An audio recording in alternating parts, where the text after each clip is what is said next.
Yep. Okay, we'll start. 1 minute, just sorry.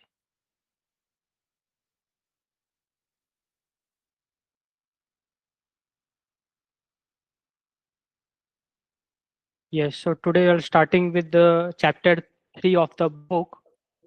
So it is about user experience design for agentic systems. So first we'll look into the interaction modalities. Now it's very interesting, like if we talk about the user interface design and experience for agentic applications, it is very different from traditional applications. Because in traditional applications, it follows a fixed workflow. There are fixed buttons with defined functionalities, and we can walk through, we can get an idea that, okay, what all we can do. But in agentic application, that is not there. Because agentic application, since it follows the dynamic workflow, there is no concept of fixing the user interface. So the user interface design and experience is very different for agentic system, and that is what we will be discussing in this chapter. uh, yeah, so what are interaction modalities? So the channel through which users interact with agents. So agents can interact, users can interact with the agents via text. They can give prompts, graphical user interface, voice, and video. So, so these are like different modalities, interaction modalities. Now, if we talk about text-based interfaces, these are like very common. Text-based interfaces are like very common, simple to deploy, highly scalable, flexible, natural input, like natural language input. Limitations is poor discoverability. Now, the problem with text-based interface is that since no options are there, the discoverability will be very poor. Because like if we look at chat gpt or any agentic application, it is very difficult that what we can do with it. So that's a limitation of text based interfaces, because we have to give in the prompts wherein we can hide the capabilities of that agentic application. That agentic application might be good in doing something very interesting, but we don't know that, because no fixed buttons or some interface is not there. We just have to type in the prompt. So that's the poor discoverability problem that we face. Users don't know what agent can do. So that's a problem. Users will never know what agent can do.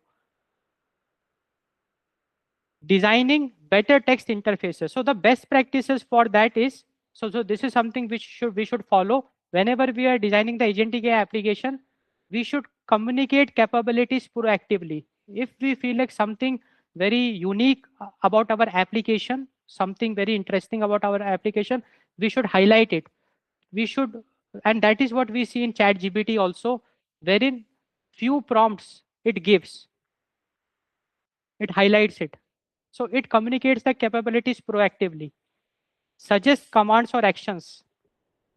So whenever it gives the response, it also tells what else it can do for us. So it will suggest actions and commands, and that is what we should do. Like whenever we are designing agentic AI application, we should follow the best practices wherein we can demonstrate the capabilities of the agentic AI application. We should use concise, unambiguous responses, retain context clearly. So like here, one example is given. I can help cancel orders, check delivery status, or update your account. So user is querying something, like he is giving a prompt to get to know about something. And at the after giving him the answer, we can also tell, our agentic AI application can also tell what else can we do for him. So that's the idea. When text works best. I'm sorry, 1 minute. Yeah.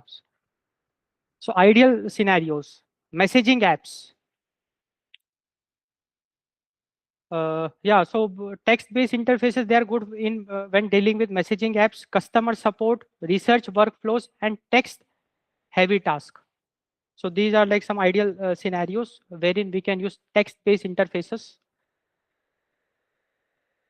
Okay, graphical interfaces. So in graphical user interfaces, we will provide visual affordances. It will definitely improve discoverability, wherein some graphical user interface buttons will be there, some components will be there through which we can interact and show system state clearly. So that is the advantage of using graphical user interfaces. So we can also have visual workflow builders. So in our agentic AI application, we can have something like drag and drop workflow features wherein we can start action tool call search. So using drag so this is something like N8N supports something of this sort, wherein we can plug and play, drag and drop the individual components. We can build a complete workflow. So more modern agent tools, they visualize actions, tool calls, logic branches, and outputs. This improves debugging, understanding, and optimization. And with this visual workflow, the debugging will be very easy, understanding will be easy, and even complex task, we can very clearly handle it. And now one very interesting, uh, we can call it a evolution in the era of user interface, that is the generative UIs, wherein user interface will also adapt. It will be dynamic. So generative interfaces dynamically create layouts, and this is something which can be very interesting. So the idea, one idea I can share with you, like in agentic applications, there is a concept of persona, wherein we can tell it to be a project manager, we can tell it the agent to be act like a marketing manager or product manager. So based on that, we can also update the UI. Like if the agent is acting like a particular project manager, his UI will have certain very important components related to that. So this is something like generative UIs, which we can consider. So the benefit of this design principle is that it is context aware displays. Based on the context, we can update the displays, adaptive visuals. The challenges in front of us is that it will avoid clutter, maintain usability, and keep layout coherent. Okay, so the idea is that if we are using generative UI, one problem we might face is that the user might start getting frustrated. Like it will have some kind of a clutter because the UI is keeping on changing. So we might get confused. So that is something. So we have to work upon that also. So that's Uh, yeah, yeah, One question, Nakul. yes, So in that visual workflow, oh yeah, yeah, in that visual workflow, what is the tool call source? Tool call is inside AI agent itself, right? yeah, I mean, agents have multiple tools, right? Is yes, that yes. the same tool it is mentioned here? Do you have any idea? Yeah, yeah. So the idea is that agent, they can call the tool, and here we are calling the search tool. It is like a web search. Just for example, Mm-hmm. we are starting an action, like a action plan. The agent is executing, and Mm-hmm. it is calling a tool to execute Mm-hmm. that action, and it is calling the search tool, wherein it will be hitting some search API to retrieve Okay. some result. Okay. Yeah. But So that is what how it that is. is fitting here, I don't understand. Because that is part of the agent, right? Yeah. So it's like the framework, because if we talk about agentic AI Mm-hmm. application, the Mm-hmm. framework, if I talk about agent will be made up of the LLM, the set of tools, the memory, all Yeah. will be plugged. Yeah, yeah. That is why I'm asking. So that is internal to the agent. So let's Yeah. say the UI is calling the agent. So whether Yeah. it's using search tool or any other tool, how that is affecting the UI? Okay. Okay. So I'll suggest that if you get time, you explore N8N. The Any idea, I'll tell you, the idea is that see, you're absolutely right. Normally, agent are the one who will make the plan because they're autonomous and they will come up with a dynamic workflow. They will execute it. mm-hmm. But we can also make the plan rather than we telling agent you make the plan. We tell the agent that okay, this is the workflow and I want you to perform this recipe I have cooked. You just execute it. Yeah, so actually, Yeah. these visual workflow builders are they're actually nothing new. They have existed like for at least 20 plus years that we have been in the industry, right? Yes. So earlier, they used to be like very static kind of workflows that you see like in Distock server and products like that. Now, yeah, N8 and temporal, those are the some new form of visual workflow builders. So one thing that has changed though is that earlier the workflows used to be purely static. You have to come up with all of the logic upfront, and then you drag and drop and create that like whole logic. Now, what has changed is that uh, one of the steps in that workflow can be call an LLM to make a decision, right? And then Mm-hmm. LLM will tell, oh, to accomplish this task, we need to make, let's say, these two sequential calls and then this parallel call, something like that, right? So, Yeah. and then based on that, rest of the workflow can adapt. So that that's the only change that I see. But that one step has become dynamic. But also, like Nicole was saying, right? If let's say you want to hard code something, you still can. So you are saying you will give a plan to the agent instead of agent itself is building its own plan. No, no, no. You'll code some plan in your workflow, right? Whatever is static, Mhm. and whatever you want to keep dynamic, you'll ask LLM that, hey, create a plan for me, and then you'll execute as part of the workflow. So static plan, I didn't understand that. What is static plan here? So let's say, just to give an example, right? I'm just thinking aloud. So let's say you're building an agent that's booking your vacation, Mm-hmm. right? As part of booking the vacation, let's say you know that airlines booking is very static, that Mm-hmm. you have to go and search for flight, then you reserve the seat and or make the payment and get the confirmation. This is a very static workflow. Mm-hmm. But in the whole vacation, like maybe like booking hotel, booking rental car, all of these things, like you don't know in what order to do. Mm-hmm. Like maybe you're asking LLM that tell me what's the most constrained resource right now is in that city is like I'll go only if let's say hotel is available for less than $500, right? Mm-hmm. Mm-hmm. So then LLM will come up with a plan saying that okay, search for hotel first, and then go book the airlines ticket at the end, right? So when you go to the airline ticket booking, it'll follow the static workflow. But this when does that airline booking step is called, that has become dynamic. You're not Okay. deciding that upfront in your static workflow. You're deciding based on But in LLM. that case, yeah, I understand your point. In that case, the UI will have knowledge about which tools the agent is calling, right?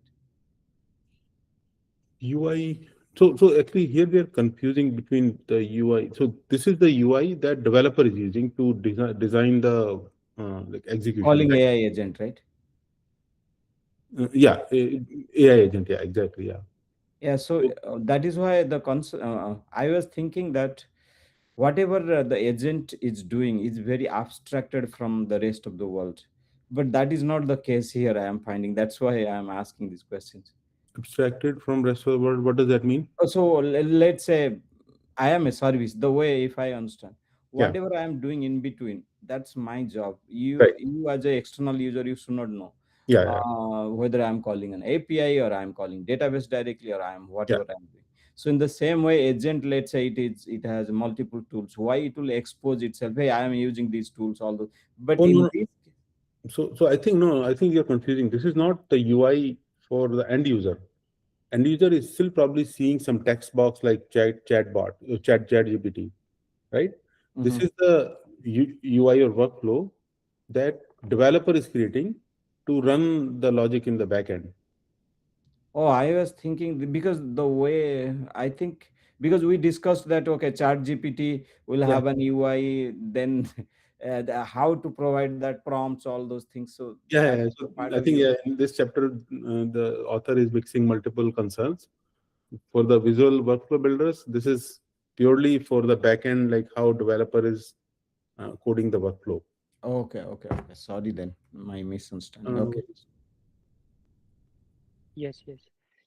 Okay, so yeah, so generative UIs we looked into. So the challenge with generative UIs, it can get cluttered because every time we might see something new, it can be very confusing. So we have to avoid clutter when we are using generative UI. We have to maintain the usability and keep layout coherent. That's the idea. Okay, now we'll discuss the speech and voice interfaces, which are like very becoming very popular, especially in India.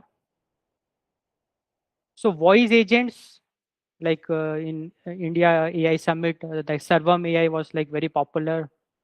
So it is like a voice AI. So voice agents, they excel when hands are busy, accessibility is required, real time interaction matters.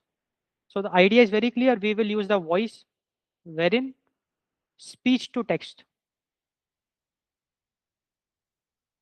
Uh, Voice interface limitations. So this is important. See, voice is still an emerging technology. Sometimes some ambiguity we might see, whatever we might speak, we are speaking because of some accent issue or some pronunciation, or we are speaking very fast frequency, it might struggle. The system might not capture it accurately. That might be a problem. Hard to handle multi-turn conversations.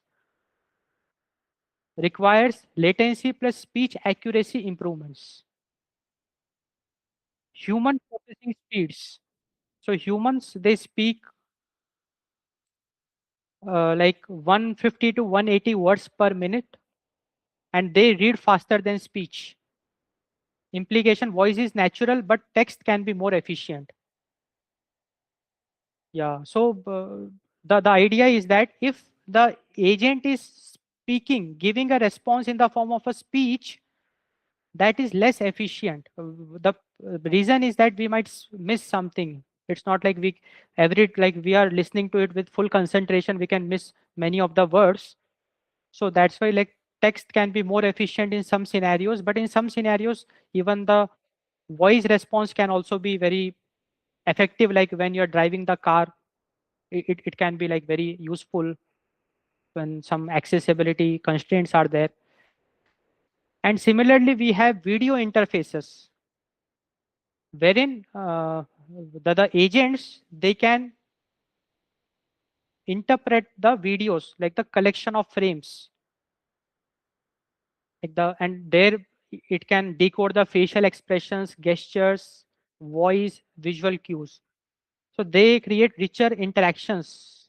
And one very interesting about the video interface is that the Google AI Studio, it has got some very interesting feature wherein you can share the screen. You are running VS Code, the project workspace. You like share the screen, and Google AI Studio, the Google agents, they are looking at your screen, and whatever instructions you want, like you want to accomplish something, they will guide you. Click on this button, okay, do this, and whatever you are doing, they're tracking that. So we have gone to that extent, and that is like basically video capturing, like the capturing the frames and like analyzing it. So that is one use case wherein we can think about agentic systems which can access your screen and help you in accomplishing a task. Or we can upload a video, it can process it for you, it can do some good insights. So that's the idea. Combining modalities. So users may switch modalities across context. So that is what we want. Like the agentic system, it should support multiple modalities, wherein whenever he needs some voice input or output. He can make use of that, the user, like show me sales data. Text, we can write the prompt, get the response in the form of text. So here we are getting the response. Here is the sales data for this quarter. And dashboard, that is what some innovation we are seeing, like in Gemini we have Canvas, in now Chat GPT also. They are like innovating the response, where in Excel sheet we can export. So visual data view, open context is maintained. Yeah. So that is the combining modalities. So till now, like we saw that, okay, how we can interaction modalities, text, voice, video, and we can combine the modalities. Graphical user interface. Now we'll discuss autonomy design. Autonomy. So the idea is that there should be a control wherein the user, he should decide the to what extent I should give the freedom to the agent. So that is the autonomy slider. And this is like very interesting. And this is there in Chat GPT and Gemini. So I have tested it. There is something called as creativity. Like I forgot the term. One parameter is there. With that, I can like control the creativity. If I want it to be very formal, I can just decrease its value. And if I want the responses to be more creative, I can increase its value. So autonomy slider is something which we can consider. Heat. Yeah, I think, yeah, correct, correct. Yes. So manual, assisted, fully autonomous. So this is something which we can consider. So from human control to machine operation. So why autonomy matters? Different users need different autonomy levels. And that is very interesting, because our agent, they can handle multiple tasks. There are certain tasks where we want control. We want human control. Then this slider will play a very good role. And it will help in enhancing the trust, task risk, experience, and workload. So autonomy as trust mechanism. So given like if we control, then it will build confidence. It will prevent fear of automation, and it will encourage adoption. So that's the idea. Timing models. Okay, now we can have synchronous agents and asynchronous agents. So synchronous agents, they like are used for real-time interaction.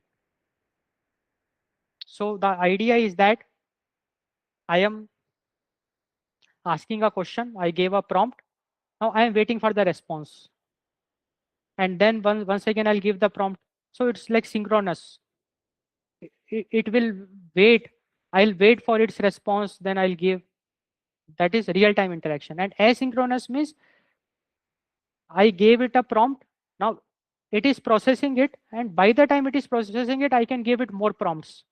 So the processing will be synchronous, so asynchronous in the background, and once the response is generated, it will be delivered.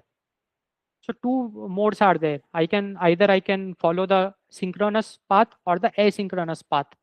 So synchronous design principles, if I talk about, it should include immediate feedback. Like whatever the prompt is given, immediately the waiting time should be very less. The delay, the response time should be very fast. Like Chat GPT, Gemini, there I want a fast response, immediate feedback. And one very interesting thing, visual activity indicators are very important. Like what the agent is doing in the background, at least we should get an idea. And that is what it shows. Like the steps it is following, we are getting an idea about it. Clarifying questions on uncertainty. And this is a advantage with synchronous design principle, wherein we gave a task for the agent. Now agent, it might get confused. So straight away it can ask clarifying questions. that is possible with synchronous. So the goal is to maintain conversational flow. But there, but in agentic systems, we there are scenarios where we want the task to be in the background. We want it to run in the background. And there we have to follow the asynchronous design principles. The focus is on persistence, flexibility, and clarity over time. Here, delay is bearable. If something is getting delayed, let it be. And that is what like there are some tasks like if we do deep research, it is asynchronous design principle, wherein when we are doing deep research, in the background it is doing the research for us and it tells us that please come after some time. And once the task is accomplished, it will notify us. So we can consider both the principles. Both have its own pros and cons. It depends on the context, the usability, where we have to use what principle. But the user experience, it can be synchronous and asynchronous. And we also have something called as proactive versus intrusive agents. So agents, they should add value, avoid interrupting users unnecessarily. Ah. See, proactiveness means if I talk about proactive agents, it means that okay, when the agent is responding proactively, it is giving a suggestion. Okay, I can do it for you. I can do it for you. It is giving a suggestion that okay, can I do this for you? Can I do this? And that might be helpful for me. So that is something which adds value to the user. So proactive agents. So we want proactive agents. We don't want intrusive agent, wherein unnecessarily they are interrupting the flow. So users should have the flexibility to control the notification frequency, uh, channels, and escalation levels. So that settings we should enable. So that is the timing models. Context and memory. Okay, now the idea is that agents, they must keep track of the context, like the whatever the current conversation we are having, we should store it, historical interactions, and that is what like Chat GPT and Gemini, they have the option of projects wherein I can like the similar conversations, I can store it in a place, and the interactions related to that, it is getting stored somewhere. So the response will also include my previous interactions of that space. It's like a concept of space wherein, and every interaction is like a tab. So I can keep on asking question and it will remember my past interactions, historical interactions. That is very important. So that is the context and memory. Because without context, UX becomes frustrating and repetitive. Because I have to keep on telling it again and again the same kind of information. So short-term memory, we can use it for current task, and long-term memory, we can use it for storing preferences and the historical conversations. Risk of context storage. So see, the memory is limited. So if we are going with too little memory, like if we are storing like very less context, then the experience can be broken. And if we are storing a lot of context, if we are storing unnecessary context as well, then there is a privacy risk. So we have to balance the trade-off. So we have to maintaining state across interactions. So the best practices we should follow while considering the context and memory: clear session boundaries, validation, secure storage, and fallback questions if context is missing. So the idea is that here privacy will play a very important role.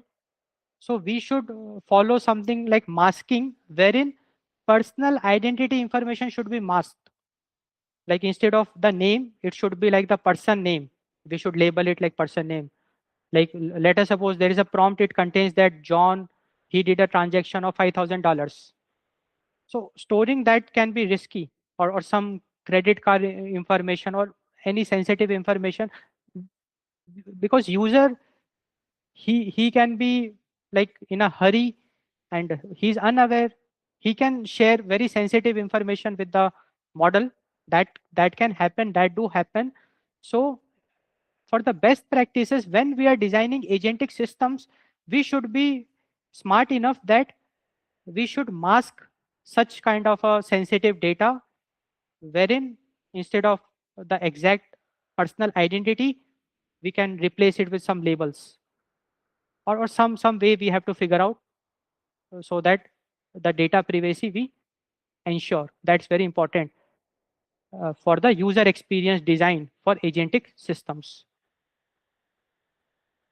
So secure storage, validation, fallback questions if context missing, and clear session boundaries. So these are like some best practices we should follow. Yeah, and actually another problem with Yeah, this yeah, context and memory, another tension basically, yeah, is yeah. that having more, uh, having bigger context also costs you a lot, right? Every LLM call is a stateless call, and you are sending whole context along with the call, and they are actually charging you based on the tokens that you are consuming, right? So Yes. it's a tricky balance. Like when is the context big enough? When is the context too much? That's hard to predict. Yes. Yes. So now we will discuss the personalization with regards to user experience design for agentic systems. So personalization is very important. It will reduce the cognitive load, improves efficiency, and creates collaboration feel. So the idea is that, see, the when we are using agentic system, the goal is to reduce the cognitive load from the user end. All the thinking, like complex process, agent should take care of that. Like agent should not be dumb that it should keep on asking the user, oh, what was your birthplace? Despite we have given it all the information, agent should not keep on asking the user same question again and again. Rather, it should be smart enough to reduce the cognitive load. And with personalization, agent will reduce the cognitive load to a great extent. And that is also one of the user experience, because now in the era of agentic AI applications, user experience is not just about the look and feel of the application, it's also about the uh, cognitive load. Like uh, all the complex things should be taken care by the agentic system. It should be like very easy to use, and that's the idea. So with personalization, it will reduce the cognitive load, it will improve the efficiency, it creates the collaboration feel, wherein the user will feel like he's my partner, the agentic system. So that is the collaboration feel it should offer, and that is the user experience we should keep in mind. Okay, and how we can incorporate personalization? So recommend actions. Like this is something which I also feel very interesting. Like whatever response it gives, it recommends that shall I do this for you. That's very interesting. Suggest shortcuts, adapt tone. So this is also very interesting. Adapt tone. So the agent should be smart enough to sense the mood of the user based on the some sentiment analysis, and it should adapt accordingly. The tone, normally it should be very polite. No matter what the user is, he might be frustrated, he might be abusing the agent for giving wrong answer, but agent has to be very polite. Predict needs. That is what. So if the agent is able to predict the need, it will accurately recommend actions. And this is what we should. So this will definitely enhance the user experience. Personalization. Transparency and communication. Okay. So this is also interesting, wherein users, they should understand what agents can do and what it cannot do, and that is the transparency. So what agents can do, like what kind of problem, what specific problem it can solve, what provide factual info, specific solve specific problems, automate simple tasks. And what it cannot do, for example, understand human nuances, make complex moral judgments, create original art. So how we can incorporate it, so that's very important. So the idea is that if the LLM is giving a response with low confidence that we can measure, then our output to the user should be in such a way that we should clearly communicate that okay, this is the response, but you have to be careful. Whenever some health advice it is giving, or in the below every response, I think it is giving that chat gpt can make mistakes, please be careful, something like that message is there. So if LLM is giving some low confidence output, we have to clearly communicate, we should not overcommit. Then user will be very happy, the user experience we are enhancing. So we should clearly communicate what agent can do, and if agent is very good in something, high confidence response, we should the response should be in such a way that it should be full of confidence. And if something like fishy or not so confident, we should clearly communicate. So that is the transparency and communication. Methods. Uh, how we can tell the user the capability with some suggested prompts, like in any that model we use, the agentic AI application like Claude, Gemini, Chat GPT, some prompts are already there. So that is like suggested prompts. It will give us an idea. Oh, this can do this, this, this. Quick replies, menus, and tooltips. Tooltips can be very useful. And when we are designing our own agentic applications, we are free. We can do whatever we want. But yeah, we can keep all this in mind. The capability communication methods. Communicating confidence. So this we already discussed. So that is very important. And asking for guidance. So this is like the feedback. And this is very important. So good agents. So the idea is that, let us suppose LLM gave some response with low confidence. Now, when agent is giving the response to the user, it might ask for a feedback. How good was the response? Are you happy with the, or is your problem solved? So that good feedback can be very interesting. So whenever there are scenarios wherein we are not confident, agent is not confident, let us take feedback from the user. So good agents, they avoid guessing, they treat ambiguity as collaboration opportunity, and they ask clarifying questions. And this is also important. Any ambiguity, agents should ask for clarifying questions. So transparency and communication is something very important aspect of user experience design for agentic systems. And failure design. So the idea is we should fail gracefully. Like if the agentic system it is failing, it should fail gracefully. Now what it means? Yeah. So agents, they should not end up hallucinating or giving wrong guesses or silently failing. Rather, whatever the issue is, it should explain the issue, it should suggest the next step, and it should escalate, like it should offer human escalation.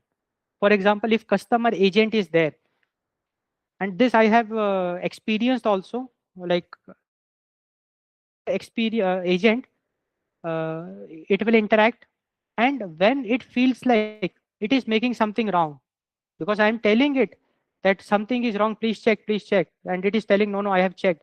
But if I keep on telling him, it will realize that, oh, I think something is wrong is there. So it is programmed like that, the prompts and all. Then it will gracefully hand over the issue to the human agent. So that is the graceful, failing gracefully. That's very important. So whenever something uncertain, the agent, they should explain the issue, they should suggest the next steps and offer human escalation and fallback strategies. Switch voice to text. Something is wrong with the voice response or voice input, we can switch to the text. We can ask for the rephrasement, and we can tell that please try again later.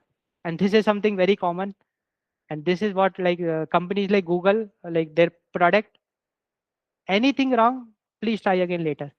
So that is also a kind of a failing gracefully, rather than throwing some random errors, please try again later. Trust design. So trust foundations. So this is like very, very important. Now, one very interesting thing I'll discuss. This is something very interesting about the agentic applications. In agentic applications, agentic AI applications, trust is very, very important, because if we lose trust, then we will stop using it. So if the agent is not responding, I'm okay with that. But if it is responding wrong, I'm not at all okay. And this is what I also experienced, like with perplexity, some very like a normal mathematical problem, it made very silly mistakes. This personal is my personal experience I'm sharing. And after that, I trust is lost. I cannot trust perplexity for solving maths. Like this is my experience. So trust is very, very important. So that is what we have to keep in mind. So how we can build trust? By transparency. And transparency means whatever the agent is doing, like I gave it a prompt, it is doing some processing. Whatever processing it is doing, it should be, we should get an idea about that. And that is what all the standard agentic AI application like Gemini and all, we can just expand and look at what it is planning, what are the steps it is following. And that is very powerful, because if I feel like, oh, something wrong it is doing, it will at least I will know it, because this is the set of plan it made. And I can just in the next prompt I can tell that instead of this, do this. So that is the transparency, and that is very important. So agents, they should explain how, what planning they are doing to accomplish the goal, why they acted in a certain way, and why they declined certain requests. So that this transparency is very important. Then predictability. Users must be able to anticipate behavior. Yeah. So the idea is that, like if I am giving it a query, I know that this kind of a response I am expecting. And agent should give that kind of a response only.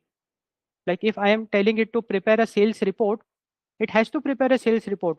Whatever the output, it has to be something related to sales report. It cannot prepare some Bollywood script or some other thing. So predictability. So users must be able to anticipate the behavior. And reliability. So if agent claims capability, it should deliver it consistently.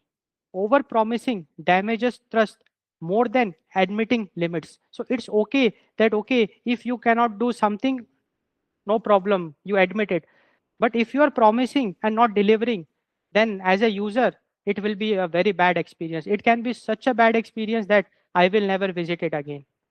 So these are some very interesting and important things we should consider while building agentic systems.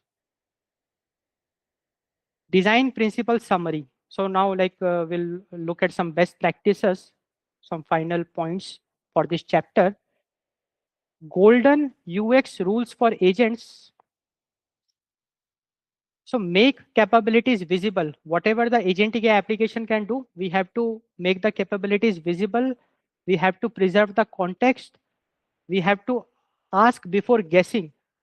like if the LLM is not confident in its response, we can ask for clarifying question. If we are giving a low confidence response, we should admit it that chat gpt can make mistakes, for example, and we should ask for the feedback whether the user is happy with the feedback which the response which we gave. We should ask for the feedback. Match autonomy to user comfort, so some autonomy slider should be there. We should fail gracefully, we should fail transparently, and we should build trust through consistency. So trust is very important, wherein transparency, whatever the action plan I am executing, it should be very clear. I should not overpromise reliability, and it should be predictable. The key insight is that agent UX is not just interface design. So that's why it's like a totally different field. Whatever we have been designing until now, the user interface, the user experience, for agentic AI application, it is very different from that. So it is not just interface design. It's not just about the look and feel, the colors. It is more about the trust. It is more about the behavior design. The agentic AI application, it should be able to reduce the cognitive load. It is more about the cognitive design and the system design. The conclusion we can like do for this chapter is designing agent UX requires understanding human psychology, interaction timing, trust the dynamics, and context management. Great agents are not just intelligent, they are usable. Yeah, so this is the chapter 3 of the book.